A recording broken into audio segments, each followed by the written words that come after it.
السلام عليكم ورحمه الله وبركاته. ازيكم عاملين ايه؟ يا رب كلكم تكونوا بخير. اهلا بكم في الفيديو الرابع من فيديوهاتنا اللي يمثل الشهر الرابع من شهور الحمل. فلو كان ده اول فيديو ليك او ليكي تتفرجوا عليا فيه، يبقى اكيد فايتك 3 فيديوهات عن شهور الحمل مهمين جدا، هتلاقيهم هنا او هنا اتفرجوا عليهم. اهلا بكم في الشهر الرابع. هنخش مع بعض على الموضوع بسرعه، لان انا بجد مستني الفيديو ده من زمان، لان الفيديو ده اول فيديو اتكلم معاكي فيه، وانا حاسس ان انا بقول لك اخبار حلوه، حاسس ان انا هقول لك كلام هيديكي تفاؤل وطاقه ايجابيه زي الفل. بمناسبه الطاقه الايجابيه، اول حاجه اقول لك عليها انك انت كأم مليانه طاقه في الشهر ده. صدقيني، الكسل، الارهاق، انا مش قادره، انا تعبانه، كل ده ارميه في الزباله. من اول النهارده انت عندك طاقه تكسري بيها جبال. فالشقه بقى اللي مركونه بقى 3 شهور محدش بيجي جنبها ولا حد بيوضبها، اللي انا اصلا من عندي هنا شامم ريحتها، الشهر ده هتتوضب ان شاء الله. ومن ضمن الاخبار الحلوه اللي انا اقول لك، لو انت من النوع اللي كان الله يكون في عونك بترجعي مع الحمل، من اول الشهر ده باي باي ترجيع، مفيش ترجيع تاني ان شاء الله. وكل يوم هيعدي في الشهر كل ما انت بترتاحي اكتر بكتير في موضوع الترجيع ده. خبر كمان جميل جدا، عارفه الوجع اللي كان بيجي في الحضن عندك من تحت، تحس ان الرحم بيقفش عليكي،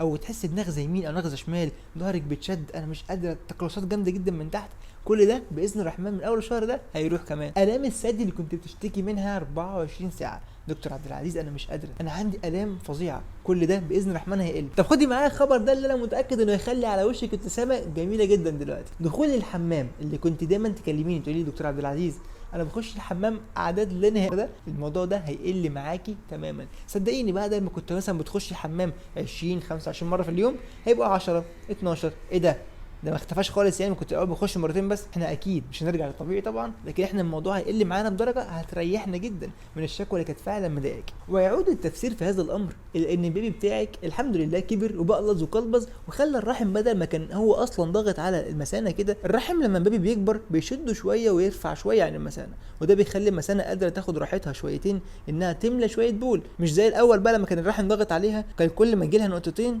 انا عايز اخش الحمام، انا مش عارفه اكبر. لكن دلوقتي لما خدت راحتها وبقت تعرف تكبر شويه، هتعرف تخزن شويه بول اكتر، وبالتالي هتخش الحمام كل ما تخزني شويه حلوين، مش كل شويه اجري على الحمام. لكن العناصر اللي كانت بتخلي اصلا دخولك الحمام كتير موجوده. اتمنى يكون في على وشك دلوقتي ابتسامه حلوه فرحانه، اخبار جميله اهي معانا. يلا مع بعض نقول شويه اخبار مش حلوه خالص، لان احنا زي ما قلنا الجنين بتاعك كبر وبقلظ ومحتاج دم كتير عشان يقدر يكفي احتياجاته اليوميه، وده بيخلي جسمك من نفسه يزود الامداد الدموي للحوض بتاعك عشان خاطر الدم يوصل للبيبي اكتر. لكن الموضوع ده هيترتب عليه حاجه مهمه جدا، الا وهي زياده في الافرازات المهبليه بتاعه حضرتك. لا ما تخافيش، ما تقلقيش، انت كده مع الدكتور شاطر. هتلاقيني عامل لك فيديو مخصوص عن الموضوع ده، عن الافرازات المهبليه، هتلاقيه هنا او هنا، مفيد جدا، اتفرجي عليه. مع الحمل برضو ممكن يبقى عندك غمقان في بعض المناطق من الجسم، الموضوع ده بيحصل لتلت الحوامل، فلو ما حصلكيش انت من التلتين عادي جدا، لو حصل لك معلش هيروح بعد الولاده. واشهر الاماكن دي بطن حضرتك بالذات بقى، تحت السره كده يظهر خط بني هينزل لحد تحت، استحمليه، كل ده زي ما اتفقنا هيروح بعد الولاده. نيجي للجهاز الهضمي بتاعك اللي زيه زي اي جزء من اجزاء جسمك، مرتخي خالص مع الحمل، وده تاثير هرمونات الحمل اللي بتطلع بتخلي كل حاجه مرتخيه خالص. لكن الجهاز الهضمي لما بيرتخي بيأثر عليكي، يعمل لك حموضه، هتحس دايما بحرقان في صدرك هنا، يعمل لك ارتجاع، لو نمتي على ظهرك تحس ان الاكل بيطلع لك لحد فوق. بالمناسبه ما تنامش على ظهرك، نام على جنبك اليمين او جنبك الشمال، بلاش تنام على ظهرك اصلا. عمل لك عسر هضم، كل ما تاكلي في لقمتين تحسي انا عندي انتفاخ وتقلصات ومش قادره، يعمل لك امساك، بقالك كتير ما دخلتيش الحمام.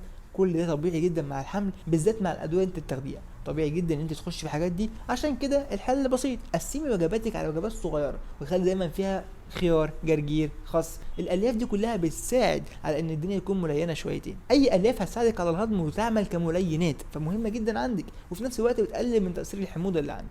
ولما تيجي تنامي ما تناميش فلات كده، ما تناميش على سطح مستوي، حاول ترفعي ظهرك على مخدتين مثلا، زي ما اتفقنا ننام على جنبنا اليمين او جنبنا الشمال، بلاش ننام على الظهر عشان بيقلل الدم واصل للجنين. نصيحه اخيره، من اول الشهر الرابع الدنيا ان شاء الله مستقره معاكي شويتين، حاولي تلتزمي بالتمارين بتاعتك، كفايه بقى دلع ونوم في السرير ومفيش حركه، لان الكسل راح، الارهاق راح، البيبي الحمد لله بقى متثبت كويس، ممكن نقوم نعمل تماريننا العاديه اللي احنا متعودين عليها، تمارين كويسه، تمارين تخلي ربطتك ومفاصلك وعظمك كله في حالته الطبيعيه، مفيش وجع، مفيش كسل، مفيش خمول. الادويه اللي هنزودها لك من اول الشهر الرابع هو الحديد والكالسيوم بتوعك. بعض الاطباء بيقولوا مش بندي حديد الا لو في انيميا اصلا، وبعض الاطباء ماشيين على الموضوع ده من اول الشهر الرابع. وصلت الشهر الرابع عشان نتجنب حدوث انيميا امشي عليها، شوفي دكتورك من انهي نوع فيهم واسمعي كلامه. الجنين النونو الصغنن بتاعنا، ازيك يا بيبي، عامل ايه؟ يلا نتكلم شويه عن البيبي بتاعك ونقول لك ايه التغيرات اللي بتحصل معاه دلوقتي. بدانا الشهر الرابع وهو طوله طوله حوالي 8.5 سم، وعلى ما يخلص الشهر الرابع بتاعنا ان شاء الله هيوصل 14.5 سم. فباذن الرحمن الشهر الرابع من الشهور اللي فعلا البيبي بيكبر فيها بشكل ملحوظ،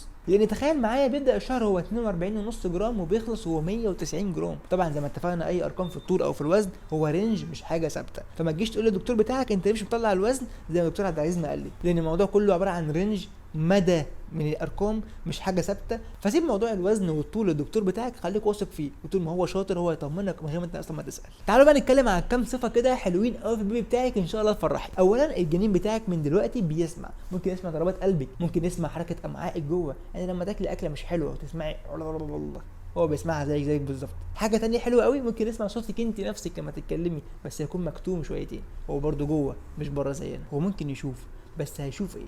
ده السؤال الصح. عارفه لو انت في مكان كان ضلمه وفجاه نور جامد قوي، هو هيشوف كده بالظبط، عباره عن كده، نور جاي جامد من بره ومش شايف حاجه وشايف حاجه ضاربه في عينه بالظبط، شايف زي كده. ومن اول دلوقتي برضو بدات تتكون عنده العضلات، بدا يخليه يقدر يتحرك بشكل افضل، حتى عضلات رقبته بدات تتكون كويس، ده يخليه يعرف يحركها يمين وشمال. عضلات وشه اتكونت، ده يخليه يعرف يدي اكسبريشنز غريبه عادي وده هتشوفيه اكتر في الفور دي. ودانه بدات تكون في مكانها، وحواجبه بدا يظهر المكان بتاعها، وبدات تتكون على خفيف خالص، على استحياء زي ما بيقولوا. حتى جهازه العصبي بدا يبقى دلوقتي متطور شويه عن الايام اللي فاتت. تعالوا نخش مع بعض على النقطه الجايه بتاعت السونار، وفيها خبر حلو قوي، خبر انا عن نفسي بحبه. لو انت كنت من النوع الصبور وصبرت معانا لحد اخر الرابع، والدكتور بتاعك شاطر وعنده سونار حديث متقدم، هيقدر باذن الرحمن ان هو يقول لك انت حامل في ولد ولا في بنت، وعايزك بقى زغرته وافراح وكل طبل وزمر وكل حاجه حلوه، وابدا اختار اسماء من دلوقتي. الف مبروك عليك. وعشان خاطري بلاش تجيبي معاكي الشخص اللي دايما يسال اسئله ذكيه قوي. دكتور لازم بقى يحسسك كده ان هو فاهم، هو بيبي راسه فوق ولا راسه تحت؟ بس عايز اسالك سؤال مهم خاص بالموضوع ده. اسال يا اخوك. سؤال لولبي يعني. ما تسال يا. السؤال بيقول علل. مين؟ علل. علل ايه؟ علل يعني افطن.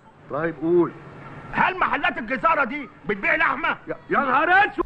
بيبي 4 شهور، بيبي بيتشقلب جوه دلوقتي، مفيش راس فوق راس تحت، هو في وضع غير مستقر طبيعي جدا، كل ما يتحرك هتلاقيه هوبا ضرب شقلباز ووضعه اتغير. ولو كنت انت من الناس اللي راحت للدكتور وقال لها ما دام انت المشيمه عندك نازله تحت شويتين وقلقاني، ما تخافيش خالص، طبيعي جدا في العمر ده في الشهر الرابع المشيمه بتكون تحت شويه، كل ما الرحم بيكبر كل ما بتسحب لفوق معاه وتبعد عن تحت ومش هيبقى فيها خطر. فبلاش تفكري عندي مشيمه متقدمه وتدخلي نفسك في حوارات تانية، ان شاء الله المشيمه بترفع لفوق مع تقدم الشهور. بلاش تحكمي على المشيمه بتاعتك مكانها فين وانت لسه في الشهر الرابع، لسه بدري قوي، ما تخليش حد يخوفك. اتمنى يكون فيديو النهارده افادكم. لو عجبك الفيديو اوعى تنسى تعمل لنا لايك وسبسكرايب وفعل زر الجرس وكل الحاجات الحلوه دي. انا شايفك كل مره بتقول لك نفس البق مش بتعملي حاجه، المره دي عارفك وهجيبك، وفي الاخر هتجيلي العياده وانا اللي هولدك، انت حره. فاعملي لايك وسبسكرايب وفعل زر الجرس دلوقتي حالا. يلا هشوفكم ان شاء الله في الفيديو الجاي.